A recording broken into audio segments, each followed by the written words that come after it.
atakufunulia siri ambayo iko ndani ya nyumba yako. Amen.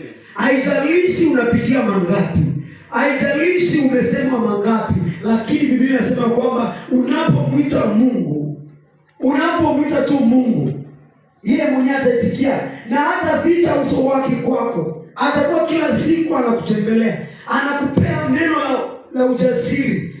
Bwana asifiwe. Amen. Inamaanisha kwamba wewe tu bila uko hivi, hauna lako, haujui kesho yako, lakini Mungu anajua. Ndiposa atakuonyesha. Kuna vitu hujaiona. Labda mimi nahitaji shamba, lakini sijaona shamba. Nahitaji labda niwe na mali, lakini sina. Lakini Bwana anasema unapomwita tu, unapomwita, the way you call God, ataapia mbele zako. Bwana asifiwe. Amen. Vile unapomwita tu hivi,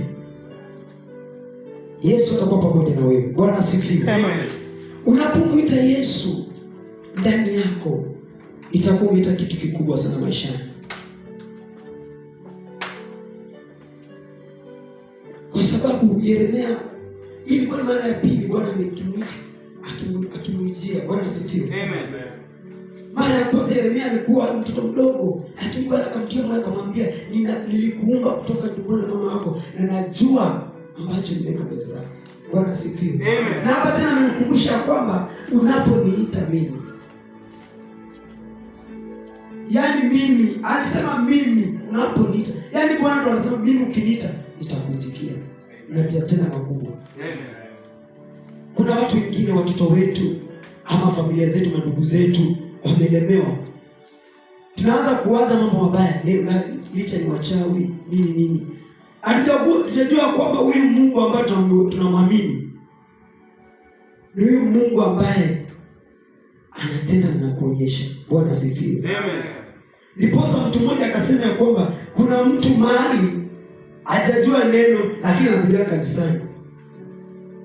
Kwa sababu nini sema anakuja kanisani kila siku na hajajua neno?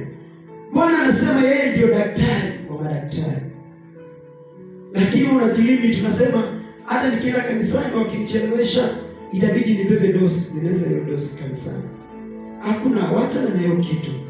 Wewe ukimwita tu Bwana, najua tunataka kitu fulani, Bwana atakutendea. Bwana asifiwe.